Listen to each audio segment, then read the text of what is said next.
começo da minha atuação como advogado, eu comecei a perceber esse lance do Estado aí não funciona, né?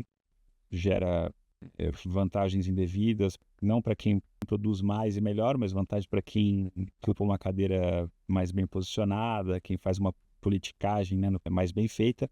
E comecei a me tornar, sei lá, um liberal e depois... Sim. Boa. Cara, mas, sei lá, no fundo você é o entrevistado de hoje, não eu. Deixa eu mudar o foco aqui, então.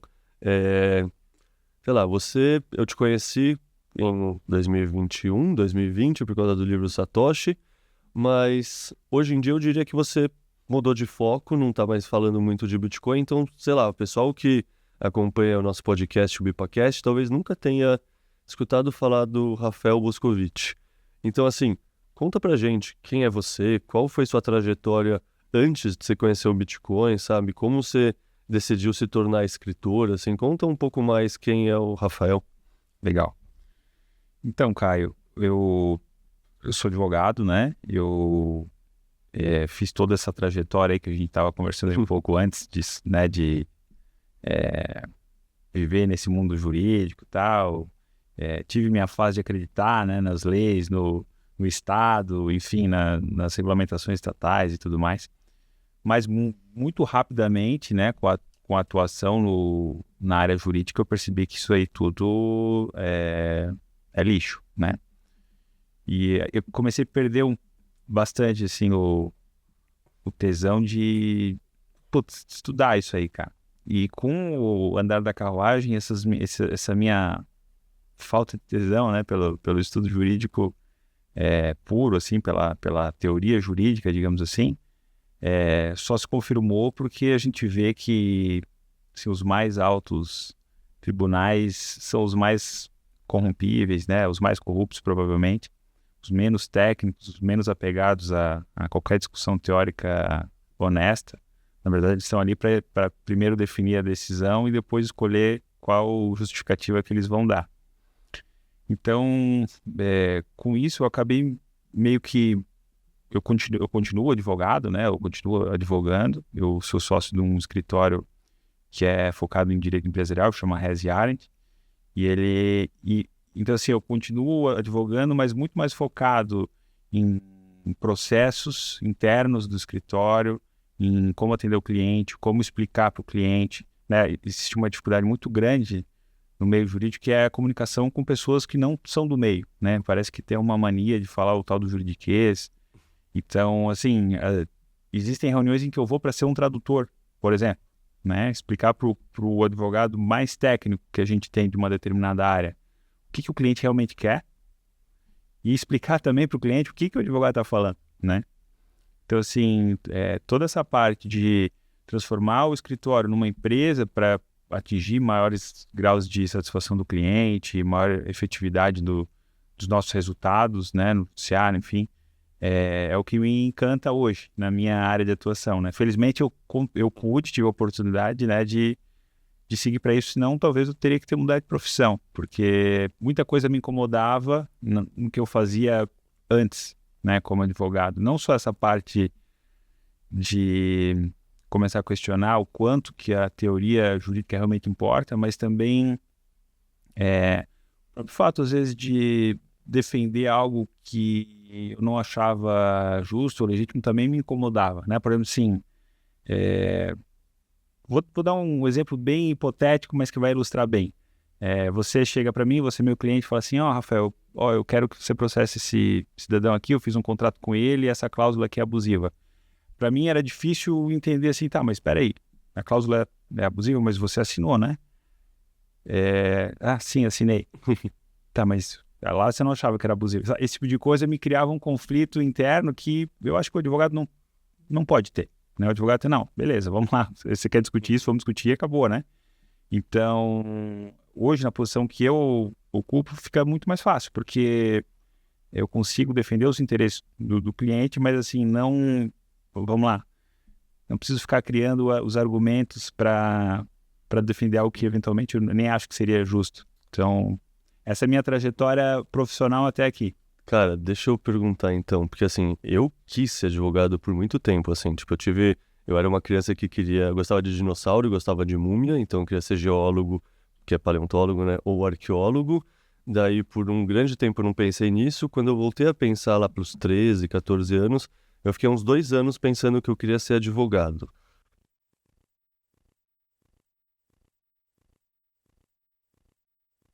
Mais utópico de que você entender direito, você entender as leis, é uma maneira de você querer mudar o mundo para melhor. E assim, eu tenho uma prima, um dos meus grandes amigos, que fizeram direito e eles também tinham esse grau de idealismo e eles se frustraram. Ao mesmo tempo, eu tenho um outro amigo que sempre foi muito mais pragmático e entendia que não, você precisa entender as leis para entender como o jogo é jogado, para entender como se posicionar, se defender e atuar de uma maneira pragmática. E ele não se frustrou, ele não teve essa quebra de expectativa, assim. Você diria, então, que isso, tipo, faz sentido essa minha análise? Então, você diria que seria mais essa pessoa que começou utópica e depois se tornou mais pragmática? Sim, diria que sim. E assim, eu acho que não me desapontei completamente, porque eu atuo numa área, né, também por sorte, que eu fui parar num escritório que é especializado em direito empresarial, então eu atuo numa área na qual estou defendendo vai lá, a existência, a prosperidade de pessoas que, via de regra, eu admiro muito, que são os empreendedores, né? A pessoa que vai lá, organiza uma estrutura de outras pessoas para criar um processo de produção de um determinado produto e cria riqueza para todo mundo, né? Para ele, lógico, por interesse próprio, mas acaba também criando riqueza para os seus colaboradores, para os seus fornecedores, para os seus parceiros, para os seus clientes e para todo mundo, né?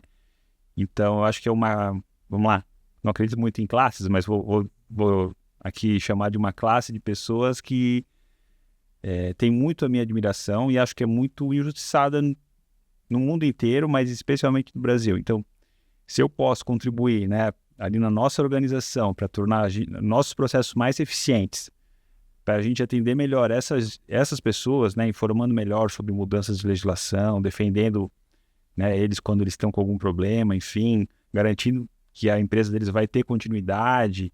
Então, isso para mim é muito satisfatório. Então, por sorte, eu acabei caindo bem numa área que eu gosto bastante. E assim, o que eu faço de jurídico mesmo, assim, de advogado, aquele negócio de sentar e pensionar, é exclusivamente contra o Estado, né? Então, assim, a gente chama lá no escritório de direito administrativo, mas é um pouco menos amplo do que o direito administrativo geral. Então, assim, é mais defender uma empresa em relação a alguma regulamentação, alguma autuação, multa, enfim, de órgãos estatais. Isso eu faço sem nenhum peso na consciência.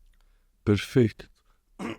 Antes da gente entrar mais no Bitcoin, no Satoshi, eu acho que, aproveitando a oportunidade de você ser advogado e também Bitcoiner, pedir para você explicar, que é uma coisa que muitas pessoas em casa não conhecem essas palavras. Eu, antes de começar a estudar Bitcoin, estudar libertarianismo, essas coisas, eu também não conhecia essas palavras, que é o que é positivismo e o que é naturalismo e por que é importante refletir sobre isso. Enfim, o positivismo é o direito que tem uma origem mais latina, né? Que, enfim, de Roma e Península Ibérica e França, né? E que ele tem as suas fontes de direito mais ligadas à lei escrita, digamos assim.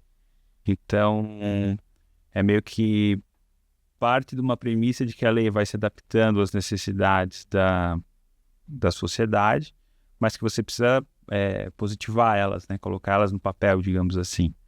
E o justo naturalismo ele tem origens e fontes do direito diferentes, né? Tem uma origem mais anglo-saxã e o direito ele surge mais das relações costumeiras entre as pessoas, né? Da jurisprudência, digamos assim. Então eu tenho a impressão que ele é mais dinâmico, né? Ele se molda melhor à realidade e responde mais rapidamente às mudanças da sociedade.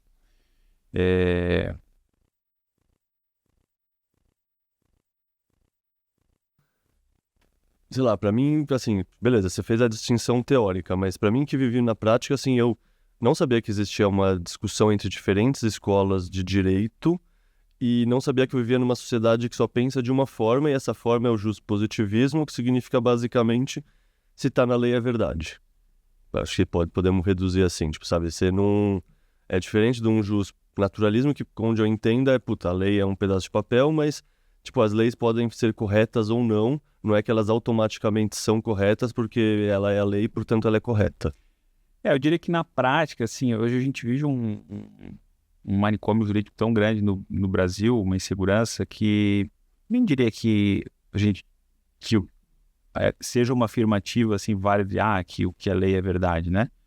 Na verdade, a gente tem tanta lei, e isso eu acho que é característico do positivismo, a gente tem tanta lei, tanta norma que elas entram em conflito, então assim, você vai ter que ponderar uma com a outra, vai ter que ponderá-las com princípios gerais do direito e no final das contas, assim, quando, né, não sei se é do Churchill essa frase, mas tem uma frase famosa que assim, quando você tem 1 milhão de leis, a lei perde completamente o seu valor, né? Então, se você tem lei para tudo, nenhuma lei é importante, porque nenhuma lei consegue ser seguida integralmente, enfim, e é isso que a gente vive. O Brasil tem milhões de normas, né? Acho que de 88 para cá foram mais de 4 milhões de normas criadas, e a gente tem normas criadas na esfera federal, estadual, municipal, né? E quantos municípios a gente tem no Brasil? Acho que 5 mil e pouco, né? Então imagina.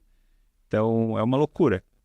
E aí, enfim, diante dessa loucura é que me dá alguma satisfação conseguir ajudar o empreendedor que não está querendo gastar tempo dele ou dos colaboradores dele com ficar lendo, né, papel, relatório, formulário. Ele quer produzir, ele quer atender melhor o cliente dele, ele quer achar formas mais eficientes de produzir e de atender o cliente, de satisfazer o cliente dele, não de preencher formulário, né? Então, nesse ponto, assim, por mais que eu tenha aí eu sou advogado, tenho algum preconceito com advogados de modo geral, mas essa atuação do advogado empresarial, eu felizmente sou fã, felizmente porque é o que eu faço. É legítima defesa do produtor, eu concordo totalmente. Bom, vamos entrar então no Bitcoin em específico, assim, como no meio dessa trajetória surge o Bitcoin? Então, como eu te disse, logo no começo da minha atuação como advogado, eu comecei a perceber que, cara, esse lance do Estado aí não funciona, né? É ineficiente, ele gera vantagens indevidas, não são vantagens para quem produz mais e melhor, mas vantagens para quem, enfim, ocupa uma cadeira mais bem posicionada, quem faz uma politicagem, né, na pior acepção da palavra, mais bem feita. E comecei a me tornar, sei lá, um liberal e depois um libertário, enfim. E nesse caminho eu encontrei uma pessoa que chama Edson Bruschi, que mora lá na mesma cidade que eu, porque a gente tinha interesses relativos a libertarianismo em comum, ele já bem mais avançado, digamos assim, nessa posição ideológica, e ele era, um Bitcoiner, cara. E ele falava pra gente do Bitcoin, a gente, cara, né, isso acho que era 2016, 15 talvez, e a gente não dava muita bola no princípio, mas ele, cara excelente, ele começou, não, vamos fazer uma palestra, então, ele começou a fazer palestras e tal, e a gente começou a entender, né, só que assim, acho que como todo mundo, né, o Bitcoin é um fenômeno muito complexo para você entender assim, né, você começa a entender, e quando você vê tem mais uma camada, depois outra camada, e cara, aí você começa a se apaixonar pelo negócio, né, então assim, a gente começou a atender a primeira camada, a segunda camada, enfim. E foi nesse processo que eu realmente fiquei assim apaixonado, vi ele como uma ferramenta para garantir algum teor de soberania individual para as pessoas. E, não sou programador, tenho dificuldade para entender as questões mais técnicas do Bitcoin, mas queria contribuir de alguma forma para isso, né? E achei que escrevendo, que é o que eu sei fazer, né, contar histórias, eu sei fazer melhor do que outras coisas, eu achei que seria uma boa forma de dar minha contribuição. Você já tinha escrito outros livros antes de escrever o Satoshi, ou o Satoshi foi o primeiro? Eu tinha escrito 3 livros. O Satoshi foi o 4º livro. E essa trilogia se conecta com o Satoshi? Virou uma quatrilogia, não sei? Cara, a pior é que ela se conecta. Você não chegou a ler, né? Eu li só o Satoshi. Só o Satoshi. Essa trilogia, cara, ela tem uma história bem maluca, assim, que fala de... Eu publiquei o primeiro dela em 2016. Ela fala, assim, de indústrias farmacêuticas. Vou tentar falar sem dar o spoiler final, mas assim, indústrias farmacêuticas, grandes conglomerados farmacêuticos criando doenças para vender o remédio depois, né?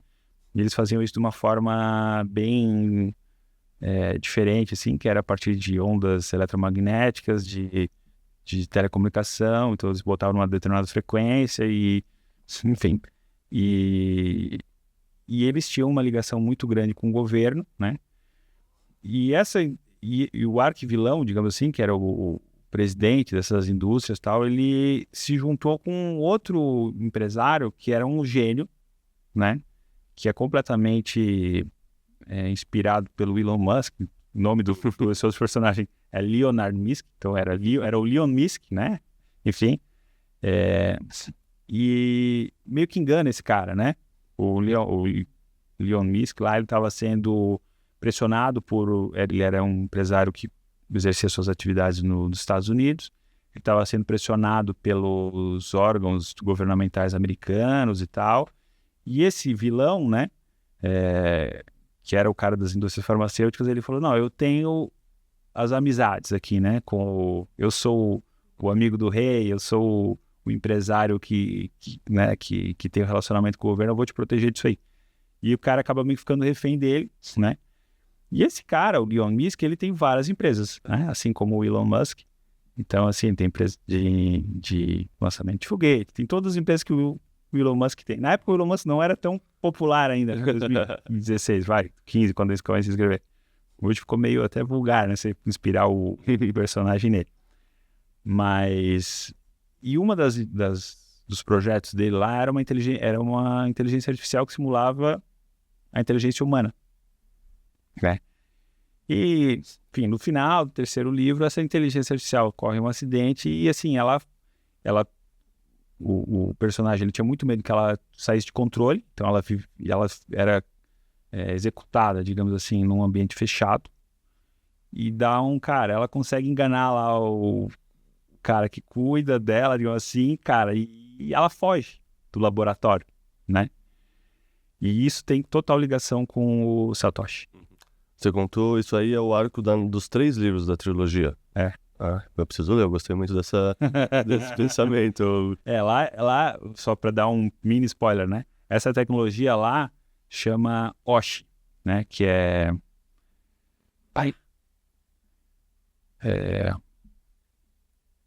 Putz, o que era?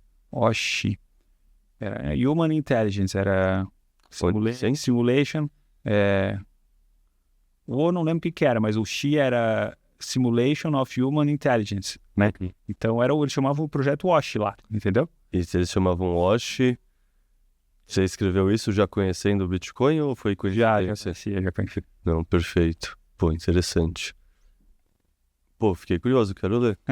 Quero ler mesmo esses 3 aí. Você já leu o Satoshi, você pode imaginar qual é a relação, né? Sim, mas eu tô esforçando pra falar sem esse spoiler, né? Sim, totalmente. Cara, e antes de entrar no Satoshi em si, tipo, falando do processo, você tem um processo de escrita em específico ou ele é... Sim. Assim, não é algo que eu percebi, mas de tantas pessoas me perguntarem, eu acabei pensando e assim...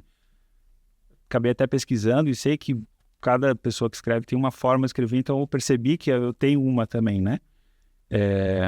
Normalmente a ideia para mim vem assim, cara, né? Foi a ideia de escrever uma história assim.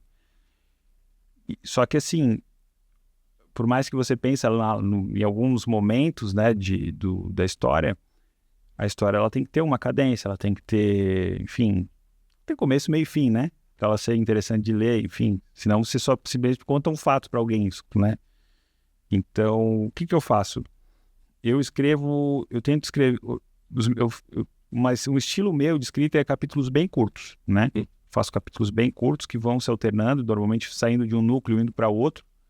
E então eu coloco isso no papel assim, eu vou colocando uma frase como se fosse uma frase de cada capítulo. Assim, Caio combinou com o Rafael de fazer um podcast, próximo capítulo. Rafael, sei lá, viajou para Londres antes de encontrar o Caio.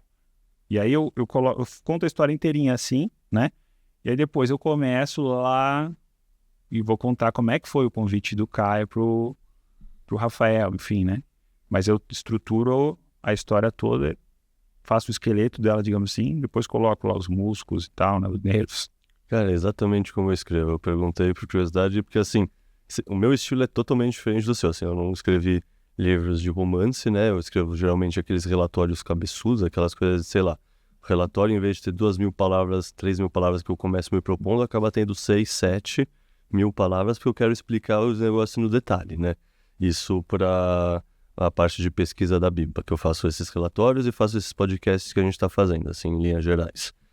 Mas é isso, eu sempre exemplifico isso, inclusive eu aprendi isso fazendo doutorado, que é o quê? Você faz a espinha do peixe, em primeiro lugar. Você entende o que é a coluna vertebral, você faz isso aqui, sabe? Você marca cada capítulo, cada subitem que vai ter, e aí depois que você preenche. Porque, assim, sem dúvida, eu acho que isso é uma coisa que quem está em casa escutando já pensou em escrever e não sabe como. O maior desafio é uma página em branco e você achar que você vai escrever cronologicamente todos os capítulos do começo ao fim para daí escrever o próximo. Assim, esse pensamento com certeza é um atrito que atrapalha muita gente a começar a escrever. Eu acho que tem gente que escreve assim, tá? Mas eu acho que tem que ser meio genial, né? Nossa, isso aí tipo, eu imagino Beethoven fechando o olho e vendo a inspiração divina e ele fazendo assim, porque... Mas acho que pelo que eu pesquisei, tem gente que escreve assim, cara, loucura. Isso aí acho que é pros Asimovs da vida, assim, não funciona comigo, não. E tem algum horário que você escreve? Tem alguma rotina? À noite. De manhã, cara, é o meu pior momento. Eu acordo muito lento, muito devagar. Meio-dia que eu vou ficar assim minha linha de raciocínio boa, assim, rápida. Bom, então, primeiro, desculpa que a gente tá gravando agora às 9h30 da manhã, né? Mas, pô, pra mim é o oposto, cara. Eu acordo... eu acordo geralmente 4h30, assim, sem despertador, 4h30, 4h50 e vou dormir às 9h, 9h30. Caraca. Tipo, eu sou uma pessoa, sabe, você pegar o extremo do matutino, eu sou esse extremo. Sabe, eu nunca conheci um grupo de amigos que eu não era a pessoa que acordava mais cedo, em qualquer viagem, qualquer acampamento, qualquer coisa. Então, assim, o meu doutorado, por exemplo, ele foi escrito, eu chutaria 90% entre as 5 e as 10 da manhã. Meu, mais. Nunca escrevi de manhã.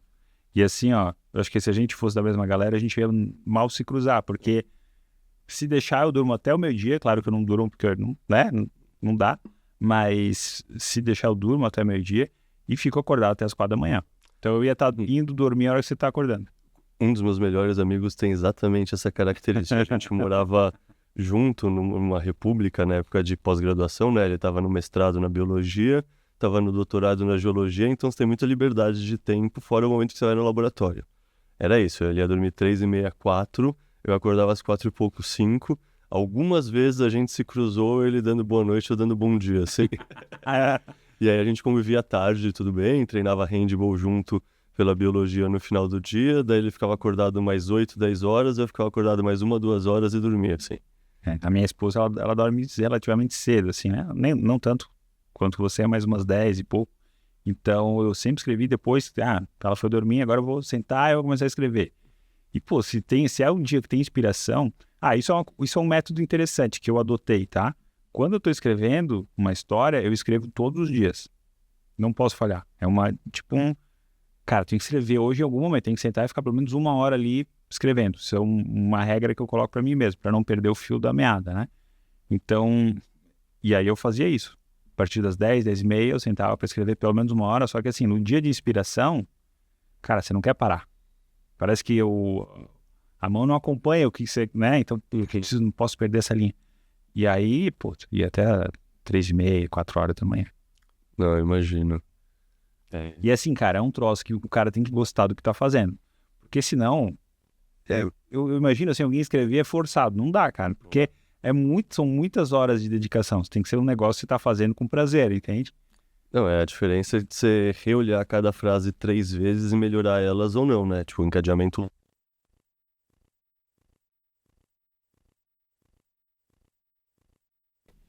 uma hora ali e não sai uma frase. Por quê? Porque eu fico pensando, tá, mas como que eu vou começar? Aí, putz, eu gosto muito de botar elementos assim, escondidos, né, que tem a ver até com o enigma que depois surgiu ali no Satoshi, né? Então eu fico botando assim easter eggs, digamos, cara, todos os elementos, todo o nome, toda a data, todo o número, todo o endereço, tudo que eu cito nas minhas histórias sempre tem. Eu nunca coloco assim por colocar, sempre tem alguma coisa, né? Que depois talvez eu nem lembro mais. Mas eu perco tempo nisso, cara, entende? Pesquisando, eu entro lá, Google Street View, vejo os prédios, vejo como é que era 5 anos antes, vejo como é que era 10 anos antes, enfim. Ah, mas eu acho que assim, pelo menos vou falar uma coisa que pra mim, imagino que seja pra você, que a escrita é um processo que é individual, assim, querendo ou não, beleza, rende convite pra você conversar aqui comigo, rende outras coisas, mas o prazer tá no ato da escrita, tá na pesquisa, tá no aprendizado, assim, querendo ou não, ainda mais, sei lá, você deve ganhar uma grana vendendo os livros, mas imagino que você continua advogado, então não é que você virou escritor profissional e, sei lá, é um Paulo Coelho da vida. Então, assim, o prazer vem em primeiro lugar de nós mesmos e da nosso ego, nosso senso de tesão intelectual, mas começa com a gente, né, em primeiro lugar. Assim, ó, sou com certeza um escritor bem amador, né? Dentre os amadores, se a gente classificar dos amadores, eu acho que eu tô bem acima da média, porque eu vendi um número grande de livros, né, até hoje, mais do que a maioria dos amadores, né? Só que, assim, dinheiro realmente, né, praticamente nada, muito pouco, né? Inclusive porque, especialmente nos meus primeiros livros, mas nos outros também, eu doei grande parte dessa renda para projetos educacionais, né? No meu primeiro livro, por exemplo, eu doei 100% da renda, né? Então, assim, não é que eu me aposentei escrevendo, não. E, sei lá, tipo, por exemplo, eu para escrever relatório, para estruturar ideia, hoje em dia eu tenho usado bastante ferramentas de inteligência artificial porque, sei lá, é o que eu falei, o desafio da página em branco, ele é o maior desafio. Você tem a ideia, você conversa com a inteligência artificial, não é que você vai Ctrl+C, Ctrl+V o texto de maneira nenhuma, ela não tá nesse ponto porque ela não sabe exatamente o que eu tô pensando. Mas ela me ajuda a estruturar pensamento, ela me ajuda a ter ideia, assim. Você usa ou você ainda, sei lá, abre o documento no Word e nem quer saber? Não uso. Inclusive é algo que me dá, assim, uma certa agonia. Sabe uma coisa que me dá agonia? Assistir bons filmes ou ler bons livros. Porque eu fico morrendo de inveja do autor. Cara, que raiva desse cara. Que ideia massa. Olha o que ele escreveu, entendeu? Podia ter feito eu e não fiz, fez ele. Então assim, é uma coisa meio contraditória, porque é bom você beber dessas fontes para se inspirar, mas por outro lado também é um processo para mim meio doloroso, porque eu fico sentindo inveja o tempo todo. E eu não conseguiria pegar, daí usar uma inteligência artificial porque assim, não sei, para mim tem que ser um troço original. Apesar de que a gente sabe que a gente é a soma dos nossos conhecimentos, das nossas interações, né? Mas tem que vir de mim, né? E quando eu estava escrevendo esse último livro que eu escrevi depois do Satoshi, que é o Sete Tramas, eu comecei a ficar muito agoniado. Por quê? Porque no meio do processo a inteligência artificial meio que explodiu, assim, né? ChatGPT e tal. E eu comecei a pensar, cara, será que daqui a pouco vai fazer algum sentido alguém escrever? Eu comecei a me questionar isso. Ou será que qualquer um vai falar assim, pô, escreve aí um livro que a história é blá, blá, blá. Sai o livro, entendeu? Qual vai ser o valor? Assim, o que eu publiquei até agora, beleza. Né? As pessoas vão saber que fui eu e como que eu fiz, né? Que foi artesanal o negócio. Né? Meio que comparando aquele lance do diamante criado no laboratório e o diamante mineral, né? É difícil, você pode dizer melhor do que eu, é difícil você dizer um e o outro o que quer, né? Porque são muito parecidos, né? O de laboratório é perfeito demais. A gente valoriza as imperfeições. Mas assim, daqui a pouco eles vão conseguir fazer imperfeições, né? E aí, como é que você vai saber qual que é qual, entendeu? E aí o diamante vai perder valor, entendeu? Mais ou menos assim. Então, assim, cara, daqui a pouco eu acho que talvez, não sei, mas talvez os livros, cara, não vai mais fazer sentido você escrever eles. E eu comecei a ficar agoniado, porque especialmente esse último que eu escrevi, o Sete Tramas, ele é todo em trova. Então, assim, ele é todo rimado. primeiro com segundo, terceiro com quarto. Primeiro com segundo, terceiro com quarto. Cara, é difícil pra caralho escrever assim, cara. Só que com inteligência artificial, acho que ainda não, mas vai ficar muito fácil, né? Eu vou falar, escreva um livro em trova, primeiro, segundo, terceiro com quarto, de tantas páginas falando tal coisa. Provavelmente ele vai escrever, né? E eu comecei a ficar, cara, eu tenho que terminar esse troço logo antes de chegar nesse ponto, entendeu? Então, assim, eu acho que, talvez não, mas por enquanto a inteligência artificial está se tornando, para mim, uma barreira. Assim, uma barreira não, mas assim, tá meio que... Eu não comecei a escrever ainda um outro livro porque eu pensei, cara, será que faz sentido eu começar a escrever um livro? Olha, eu vou te dar uma resposta que não é conclusiva, é só minha opinião e refletida pensando agora, mas por um lado tem aquele exemplo de que a gente continua vendo o campeonato de xadrez, mesmo a inteligência artificial já ganhando dos melhores grão-mestres de xadrez de todos. Ou seja, a gente valoriza a essência humana. Mas você quer ver o cara jogando.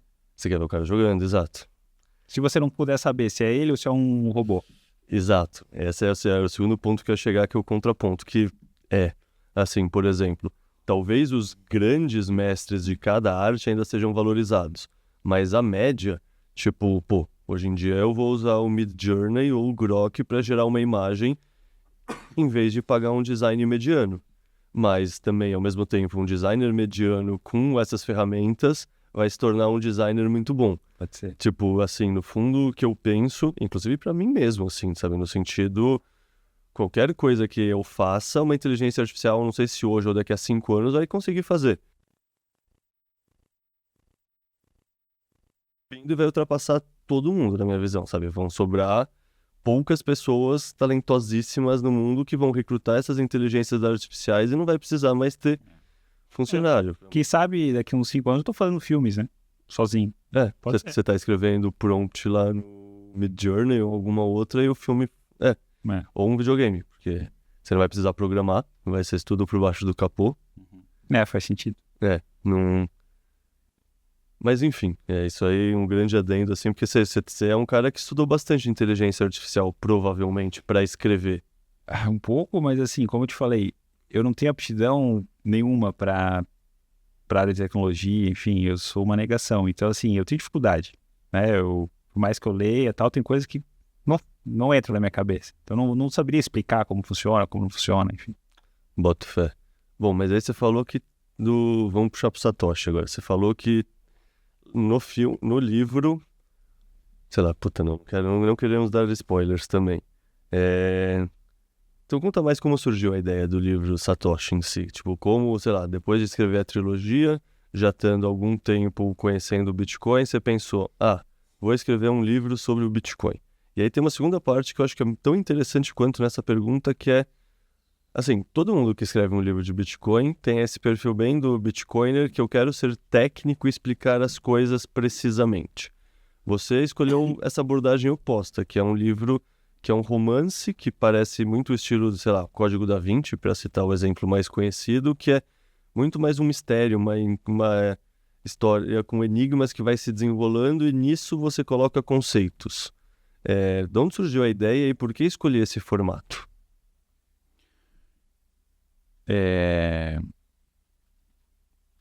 Eu gosto das novelas lá, das histórias da Ayn Rand, né? Especialmente a Revolta de Atlas, especialmente nesse aspecto dela, né? Dela ser uma historinha, contar uma história, que é o que prende a atenção aí de boa parte das pessoas, né? Não de todo mundo, tem gente que não lê ficção, não gosta, né? Bastante gente também não gosta de ficção, mas eu acho que a maior parte das pessoas gosta de ficção. E ela passa ali algumas mensagens, né? No caso dela ali, ela é uma filósofa também, né? Ela é mãe aí de uma escola de filosofia. E ela passa os conceitos gerais dessa escola de filosofia dela durante a história, né, cara? Eu acho isso genial, acho muito legal. E muitos autores, na verdade, fazem isso, né? Inclusive, assim, muitos desses livros de autoajuda, seja para executivo, seja, né, em qual área de conhecimento for, se faz isso, né? Um monte de executivo, enfim, esses livros aí, best-sellers, eles são historinhas, né? Pai Rico, Pai Pobre, São historinhas que tem ali um conhecimento, enfim, um valor de conhecimento ali dentro. Então, cara, surgiu daí, eu pensei, cara, minha contribuição para o Bitcoin pode ser isso, vou contar uma historinha, né, que vai ter ali, vai explicar o básico do Bitcoin, os conceitos mais básicos dele, vai ser uma porta de entrada para o Bitcoin, mas vai ser uma história. Né? E no final a história ficou, na minha opinião, ficou bem bacana, né? E as pessoas, e o feedback é muito bom, então eu fujo aí do meu auto-julgamento, né, para ir para o julgamento dos outros e confirmar que ficou bem bacana mesmo a história. Deixa eu te ajudar a fugir do auto-julgamento e falar eu, então. Eu, depois de ler o Satoshi, eu comprei, você sabe, mas estou contando pro pessoal, eu comprei 10 Satoshis, 10 desse livro aqui, justamente para entregar de presente de aniversário para todas as pessoas que eu queria dar presente de aniversário ao longo do ano. Nossa. Eu acho que, assim, tem diferentes livros que a gente pode indicar para iniciantes. Tem um livro que é mais pergunta e respostas, que é a pessoa que já tem um certo interesse em aprender Bitcoin, já tem um certo interesse em economia, que um bom exemplo é o livro do Breno Brito, que é 101 perguntas sobre o Bitcoin, que é bem técnico. O que é blockchain? Blockchain é isso, isso e isso. O que é inflação? A inflação é isso, isso e aquilo. O que é mineração de Bitcoin? É isso, isso e aquilo. O que é uma chave pública? O que é uma chave privada? É um formato que se a pessoa está querendo ativamente correr atrás e estudar o Bitcoin, é um formato que faz sentido. Ao mesmo tempo, a maioria das pessoas é o que você falou, que prefere ler uma história, não quer ativamente ler um livro para aprender necessariamente. E para mim esse livro, Satoshi, é um cavalo de Troia perfeito nesse sentido. Você citou a Ayn Rand. Eu li o A Nascente, mas já li a Revolta de Atlas, é fenomenal. Mas assim, eu vou fazer um elogio que, assim, por exemplo, o discurso do dinheiro é maravilhoso na Revolta de Atlas, quando o Francisco d'Anconia falando. Mas o discurso do John Galt é longo demais. Tipo, entra numa vibe meio Senhor dos Anéis de que você é extremamente descritivo. E Senhor dos Anéis foi, por muito tempo, minha série de livros favorita. Até ler Asimov. Que Asimov é tão legal quanto, tem tantos elementos fantásticos, etc., quanto, mas ele é muito mais simples e direto ao ponto e passa a mesma mensagem sem falar como tá o orvalho na grama refletindo ao sol da manhã. E nesse sentido eu senti muito esse livro, sabe? O livro, assim, Revolta de Atlas tem 1.200 páginas. Esse livro aqui não, esse livro é o quê? 200 páginas, né? 240 e poucas páginas. E ele consegue se aprofundar e passar vários conceitos do Bitcoin, do libertarianismo, de uma maneira bem simples e acessível, sem ser tão arrastado. Então, assim, para mim esse livro se tornou realmente a minha principal indicação. Sei lá, vamos falar que eu sou Bitcoiner e a minha mulher não é. Eu quero começar. Acho que todos os Bitcoiners já tentaram muito mais que isso. Mas você quer, sabe, alguém que não é Bitcoiner, você sabe que ela não está realmente interessada em economia, em história do dinheiro, em Mises, em inflação. Esse livro é um cavalo de Troia perfeito, porque é uma história bem amarrada, com personagens legais, que, é o que você falou, insere bem conceitos no meio, explicando o que é o Bitcoin e o que é o libertarianismo. E aí eu falei que é uma história bem amarrada, com personagens interessantes. E aí você falou que você gosta de sempre deixar easter eggs. Então eu vou te perguntar, como foi a criação das personagens? Porque assim, eu confesso que eu não consigo imaginar o protagonista sem imaginar o Ulrich. Mas o Ulrich é quem? É o Fernando Ulrich pra mim. Então eu imaginei o livro inteiro. Veio na internet sobre. E aí você gosta de sempre deixar. Caraca! Eu não sei se isso é bom ou se é ruim, né? Porra, vou ter que... Modo avião aqui, pessoal. Mas enfim. Li, e vi com a imagem do Fernando Ulrich na cabeça. Por quê? Porque o personagem principal é o Ulrich Verstein. Alguma coisa assim. Como é esse processo pra você? Pra criar os personagens, pra criar... sei lá, você tem as ideias gerais, mas como você cria... Puta, vai ter esse personagem, vai ter aquele... Sabe? Como você amarra as ideias com personagens? Tá. Primeiro deixa eu falar, só fazer um pequeno comentário sobre o que você falou antes do estilo, né? Cara, realmente eu me esforço bastante para ter esse estilo aí que é mais simples, né? Sem demérito do que é mais complexo e mais descritivo, pelo contrário. E tem pessoas que preferem, né? Inclusive eu já recebi esse feedback, especialmente nos meus primeiros livros. Você podia descrever mais como é que era o ambiente, porque Porque algumas pessoas, elas não conseguem, não têm facilidade de criar na cabeça delas a imagem do que está acontecendo, né? Outras têm mais facilidade. Eu acho que quem gosta mais dos meus livros são quem tem um pouco mais de facilidade de criatividade. E eu acho isso do caralho, assim, que você vai ler esse livro e você vai ter um mundo na sua cabeça e outra pessoa vai ler e vai ter um mundo um pouco, assim, relevantemente diferente, porque eu não descrevo tanto, né? A maior parte do texto, Leta, não sei se você tá bem lembrado, mas assim, cara, 99% do texto é diálogo. Sim. É diálogo. Não, eu adoro isso. É meio que você tá lendo ali, assim, é como se você encontrasse uma conversa de alguém no telefone e tivesse lendo, porra, os caras falaram isso aqui, entendeu? Então, mas isso é a vida real, porque querendo ou não, tem aquele texto que o narrador é onisciente, onipresente, e ele vai te contando a história, mas na vida real, aqui, por exemplo, a gente não sabe o que você tá pensando, o que tá acontecendo lá em cima. O diálogo é, tipo, realmente o que a gente sabe no dia a dia na nossa vida. Eu tento muito evitar narrar qualquer coisa nos livros. Assim, se eu puder, é só diálogo. E é isso que você falou. Você vai ter que interpretar as falas dos personagens e descobrir o que eles estão pensando. Eu não vou falar assim, então eu vou embora, disse Caio sem, na verdade, nenhuma intenção de ir embora. Não, eu não vou falar isso. Eu vou, no máximo, falar se você falou sério, falou rindo, né? Ou falou com... Enfim, eu não vou falar o que você estava pensando. Nunca, né? Então, ou quase nunca, enfim. E eu gosto disso também, né? Porque, de fato, você fica ali como um observador de uma conversa, de uma cena e, cara, o que essas pessoas... Sem conseguir ler a mente delas, né? Então, cara, bem legal isso. Eu gosto de ler assim e gosto de escrever assim também e acho que facilita a leitura de pessoas que não são acostumadas a ler, inclusive, né? Por serem capítulos curtos, por ser diálogo, enfim, fluido e tal. Então, também foi um objetivo meu que eu acho que foi bem alcançado, porque eu recebi muito feedback, assim, cara, eu não sou um leitor muito assíduo, mas comecei a ler teu livro, cara, li em 2 sentadas, né?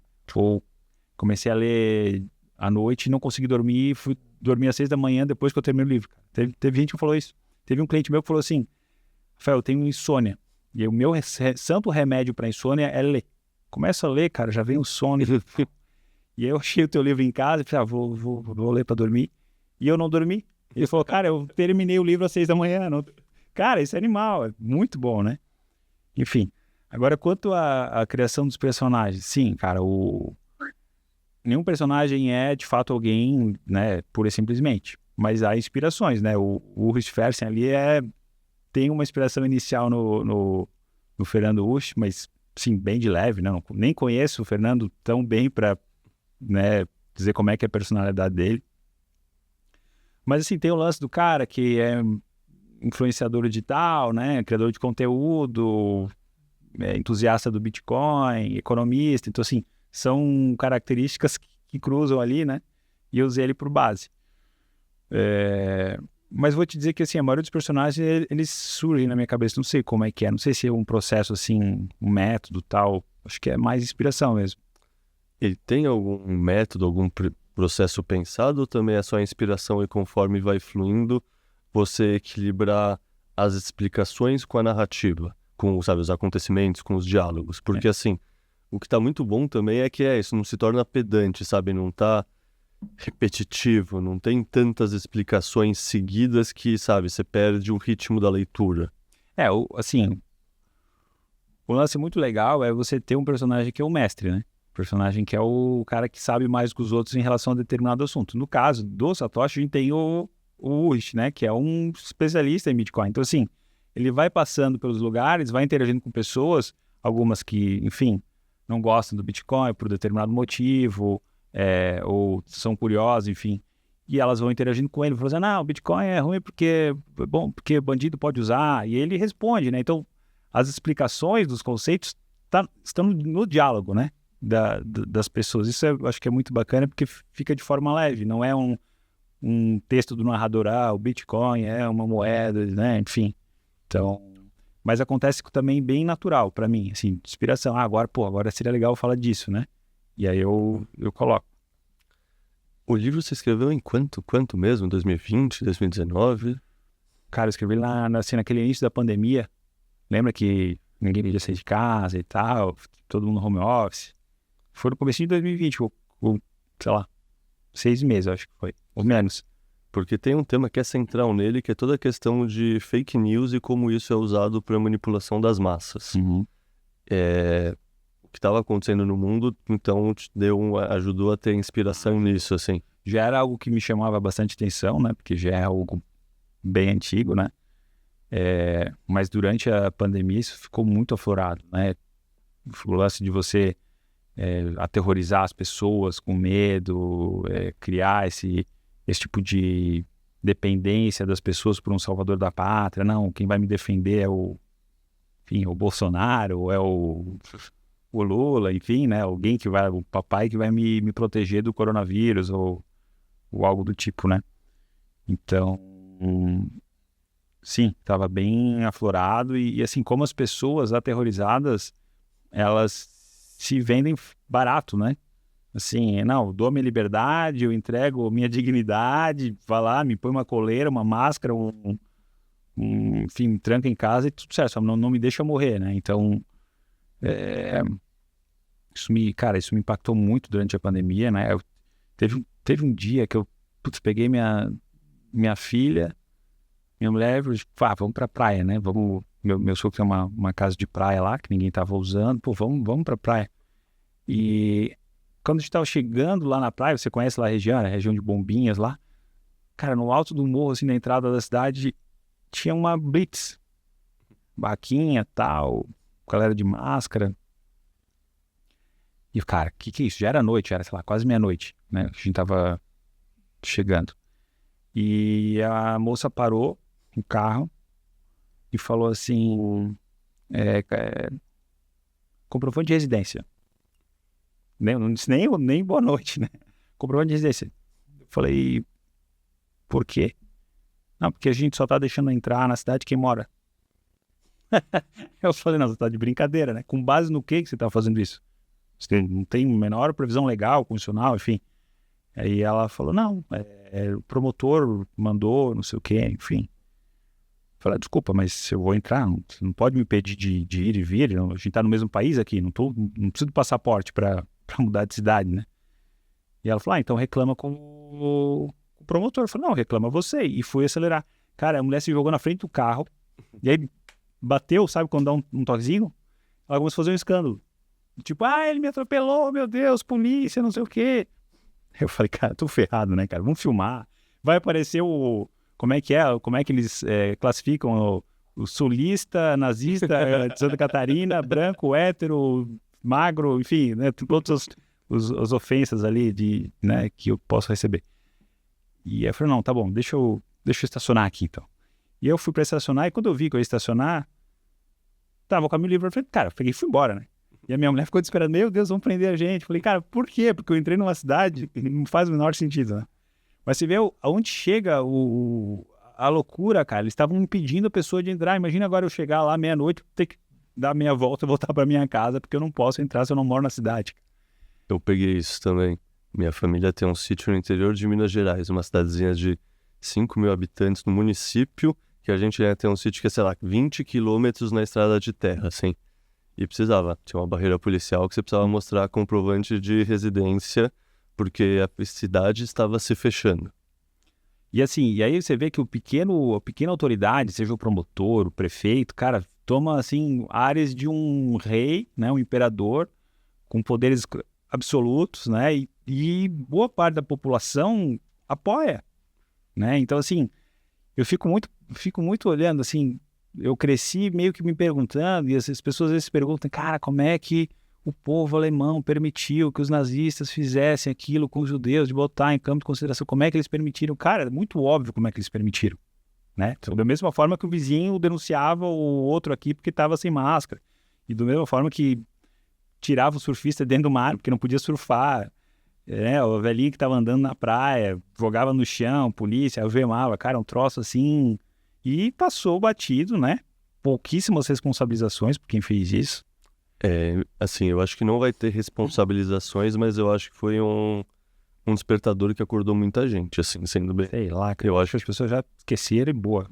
Então, eu acho que a maioria das pessoas já esqueceram, mas várias pessoas acordaram com isso, assim. Tipo, pelo menos, sei lá, eu Tá, a gente tá falando aqui no começo da conversa, não sei se vai estar na edição ou não, mas fiz mestrado, doutorado. Pra mim, assim, eu adoro o método científico, é um negócio que eu uso como, sei lá, sabe, esses pensamentos, premissas estruturantes que você estrutura todo o resto do seu pensamento a partir disso. E assim, eu sempre gostei de história da ciência, eu sempre li divulgação científica, sabe, é um negócio que eu realmente gosto, ciência.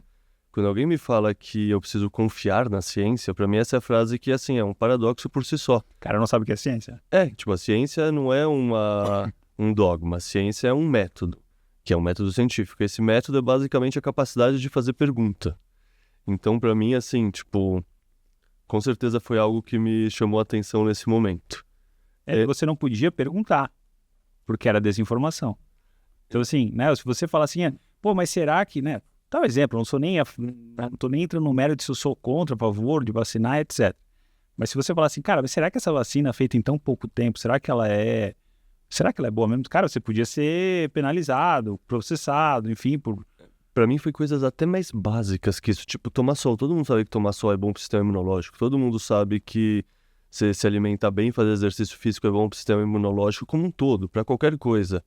Mas para Covid em específico, você não poderia associar uma coisa com a outra, assim, foi muito um controle de narrativa, né, querendo ou não, a gente entrou nessa tangente aqui, porque o livro fala muito sobre isso, como você, controlando a mídia, você controla as massas, você controla a narrativa como um todo. E, sei lá, no fundo isso é interessante.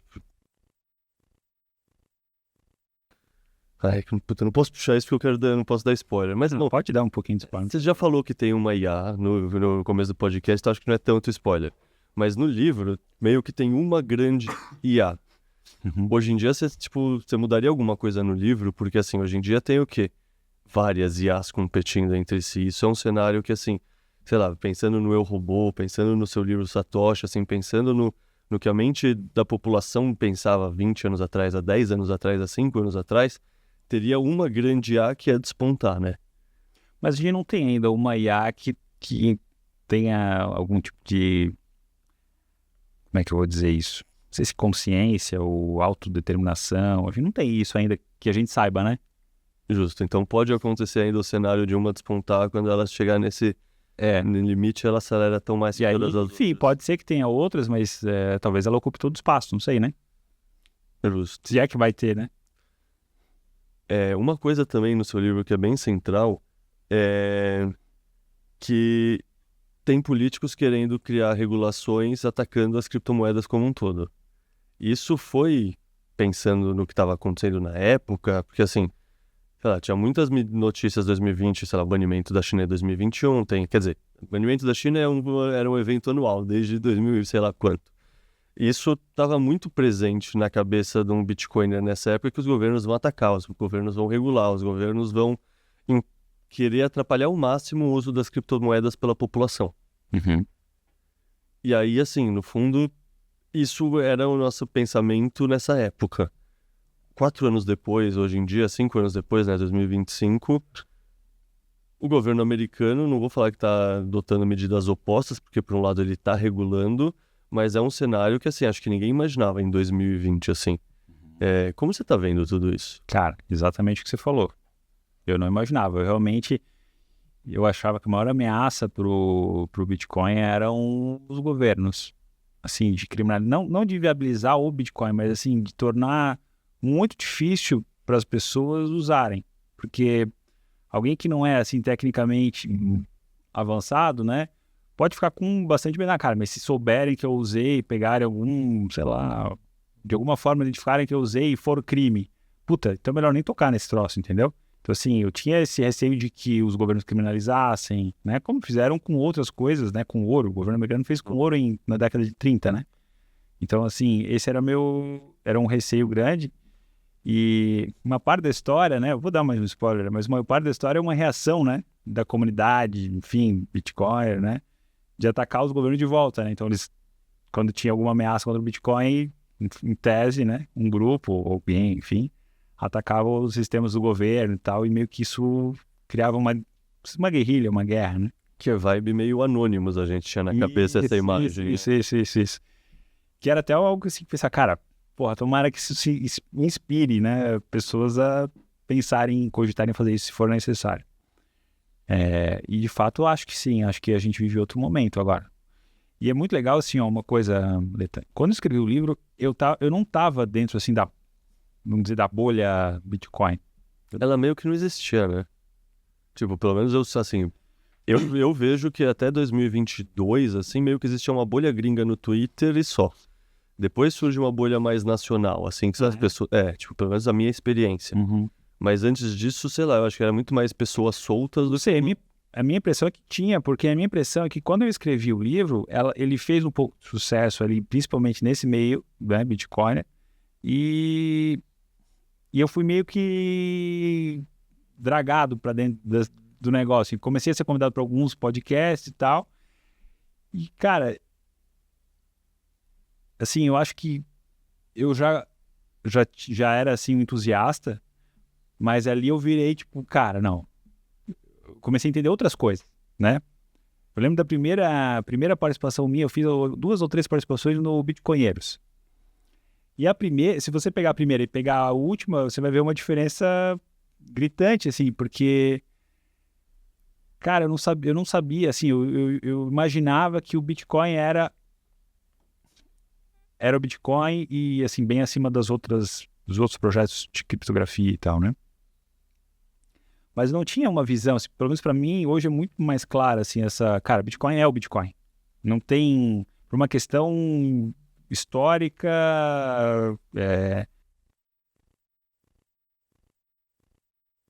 não tem, entendeu? Não tem, para mim não tem, entendeu? Legal, você quer especular, pode ser que suba 500%, desça, meme coin e tal, né? O problema é seu. Mas, assim, não é a mesma coisa, você não tá falando a mesma língua. Falar assim, Bitcoin e cripto. Não, Bitcoin é Bitcoin. E aí tem o resto de coisas que não tem nada a ver com Bitcoin.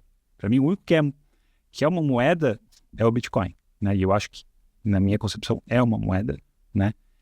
Com graus diferentes de, enfim, de aceitabilidade como um meio de troca, reserva de valor. Tudo isso vai variar com o tempo, né? De acordo com o grau de adoção mundial do negócio.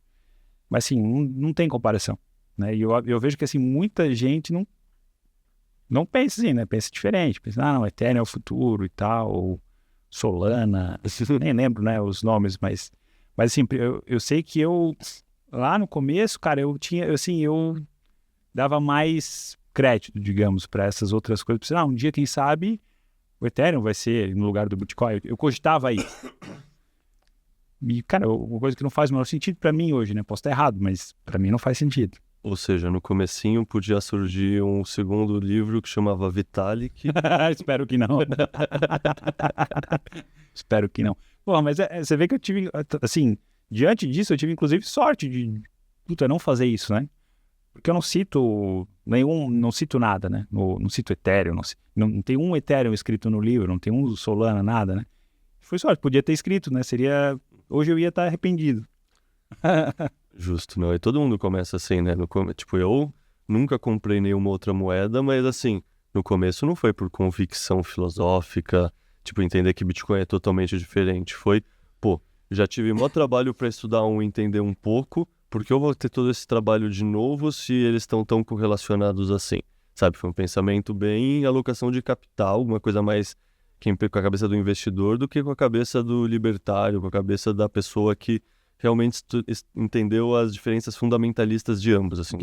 O que é legítimo, na minha opinião? Porque, assim, não sou eu que vou dizer para que o cara vai usar Bitcoin. Se ele quer usar só como investimento, beleza, né? Não tem problema. Inclusive, assim, outra coisa que eu mudei com o tempo, até por isso acho que eu me afastei. Você falou, você se afastou um pouco do meio e tal, né? Eu, de fato, fiquei um pouco mais longe de rede social e tal, né? O que é saudável demais. É saudável, sim. Mas, assim, essa questão da segurança, cara, começou a me preocupar. Não sei se foi muita conversa com o 38 mas, assim, cara, eu comecei a ficar meio... Cara, o que eu fiz? Porque, assim, vai que alguém acha que, o cara escreveu um livro sobre Bitcoin, então ele tem toneladas, né, de Bitcoin, né? Que não é verdade. Nunca foi, né? Até porque eu nunca não tive dinheiro sempre para comprar o que eu teria comprado se eu fosse rico mesmo, né? Então, de fato, se eu fosse rico, eu teria comprado muito Bitcoin. Não tinha, infelizmente. Mas isso começou a me deixar um pouco, assim, preocupado, sabe? De ficar assim, na concepção de alguém, eles podem, né? Alguém pode achar que eu sou o magnata do Bitcoin, entendeu? Então, e aí o pior, eu não ser, né? Porque daí o cara, né? Se o cara me sequestra, fala, cara, tem os Bitcoin, cara, não tem o bicho, não vai acreditar, entendeu? Então, isso me deixou um pouco assim, me levou um pouco a me afastar. E também, cara, assim, eu acho que eu teria como me proteger disso, né? Ainda que se eu tivesse muito Bitcoin e tal, teria como me proteger, mas eu não sei como fazer, né? Eu não tenho essa facilidade da parte técnica, né? Então, assim, eu acho que se eu quiser hoje, com o meu perfil, se eu quiser estar exposto à curva de adoção do Bitcoin, que eu acho que ainda é uma curva crescente, vai ser durante algumas décadas ainda, na minha opinião, né? Acho. Não é dica de investimento, né? Assim, eu acho que é legítimo, por exemplo, usar um ETF. E eu vou ficar totalmente alheio a todos os outros benefícios de soberania individual, de inconfiscabilidade, enfim, que a gente sabe que o Bitcoin tem, né? Eu vou perder isso, né? Mas, por outro lado, pode fazer mais sentido para mim, né? Do ponto de vista de investimento, né? Mas, cara, não é o investimento que me encanta, não é o Bitcoin como investimento que me encantou lá atrás, não é o que me encanta hoje. Me encanta hoje, cara, nenhum careca poder piorar ele, entendeu? Fala assim, entendeu? Isso aí pra mim é demais, né, cara? Então, Não, 100% de acordo, assim, tipo, sem dúvida a revolução do Bitcoin é a capacidade de fazer autocustódia, e isso é maravilhoso, porque é o que você falou, se não te desse para fazer autocustódia, era totalmente confiscável, é análogo ao que aconteceu com o ouro. Ao mesmo tempo, sem dúvida, sei lá, eu sempre cito minha irmã como exemplo, porque assim, vamos falar que eu não sou da família dela, ela não tem ninguém próximo para ajudar ela em nada, ela é professora de artes num colégio alternativo. Ela ia aprender a usar o Bitcoin? Não. Ela não merece estar protegida da inflação por causa disso? Exato. Merece. Então, assim, tipo, sem dúvida, a parte de soberania do Bitcoin é primordial. Qualquer pessoa que entende mais o Bitcoin, estuda, vai querer cada vez mais migrar para autocustódia. Mas tem esse começo. E esse começo, você só estar protegido da inflação já é muito bom, obrigado. Assim, já é melhor do que qualquer outra alternativa de investimento que a pessoa tem na vida. assim, só o que eu reforçaria é o seguinte: a autocustódia é maravilhosa, especialmente para quem não se expõe. Sim. Muito especialmente. Então, assim, o cara que nunca fez um podcast falando de Bitcoin, nunca escreveu um livro, nunca... Para esse cara é maravilhoso, entendeu? Então, assim, para nós é bom, mas tem os seus... Sim, não. Hoje eu acho que não, mas e daqui 5 anos, daqui 10? Veja bem, eu sempre tive essa... Eu comecei como anônimo, né? Tipo, eu saí do anonimato porque eu comecei a trabalhar na Arthur Mining e aí não tinha como se manter anônimo. Né, cara? Mas assim, a reflexão de custódia é um negócio que, assim, sem dúvida, tipo, para quem não está anônimo, sem dúvida faz sentido pensar bem, deixar, se quiser aprender a usar multisig, se quiser aprender, não quiser aprender, deixar com um terceiro de confiança, esse tipo de coisa, assim. Tipo, eu particularmente não tenho uma custódia em casa que eu cuido dos meus bitcoins e alguém pode chegar e me tomar justamente por causa disso, porque eu tenho essa consideração. É uma coisa que seria muito perigoso para mim e para minha família. Então é uma coisa que é sempre importante levar em conta também. Mas assim, você concorda que você também tem que confiar um pouco na sua capacidade de explicar isso para um eventual invasor? Sim, não tem o que fazer. E dele acreditar em você, né? Sim, não, isso... Então, assim, por isso que eu digo assim, o cara que se expõe, puta, ele meio que abre mão de uma parte dos benefícios, sabe? Eu fiz sem querer, porque como eu não estava ainda no meio, eu não me liguei disso, entendeu? E anonimato, depois que você perde uma vez, não volta, né? Não volta, né? Então, assim, gostaria de ser anônimo, né? Não sou, eu vejo vantagem para mim, por exemplo, num ETF, apesar de que eu tô lá na mão de uma confiscabilidade, de uma tributação, de confiar numa terceira parte, né? Eu tô confiando que os caras têm lá, né? Bitcoin encarteirado, né? Enfim, que eles vão saber cuidar deles também. E tem que confiar em um monte de coisa que eu não precisaria se eu fizesse só custódia, né? Mas, enfim, Sim, mas tem uma forma de... Isso no Brasil, né? Exatamente. Vivemos num país violento. Deixa eu te perguntar uma coisa. E como tem... Você já comentou por cima, mas tem alguma história a mais que você queira compartilhar de alguém que não tem Bitcoin, não tinha interesse por Bitcoin e o seu livro mudou essa chave na cabeça da pessoa? Cara. Talvez hoje não faça mais tanto sentido, 25, né? Mas 2020, cara, fazia muito sentido porque muita gente... É que hoje, cara, teve uma evolução grande de lá para cá, assim, de consolidação, né, da imagem, Bitcoin, enfim, né, institucionalização, né, em país e tudo mais. 20 ainda era um pouco mais cedo, assim, ainda, cara, um monte de gente usando o nome, né, de Bitcoin para fazer pirâmide, aquelas pirâmides, né, bem clássicas, né, do cara, não, tem investimento aqui, robô troca e a gente faz arbitragem e dá 10% ao mês, etc. Então, assim, cara, no meio desse ruído todo, muita gente, cara, não, Bitcoin para, né? Bitcoin é golpe, né? Bitcoin é fraude e tal.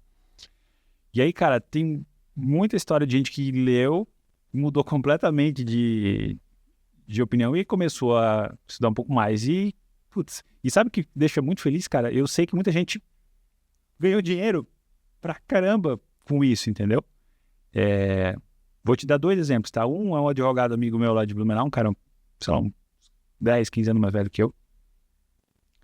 Cara, ele leu e ele não sabia nada, nunca tinha tido interesse em estudar.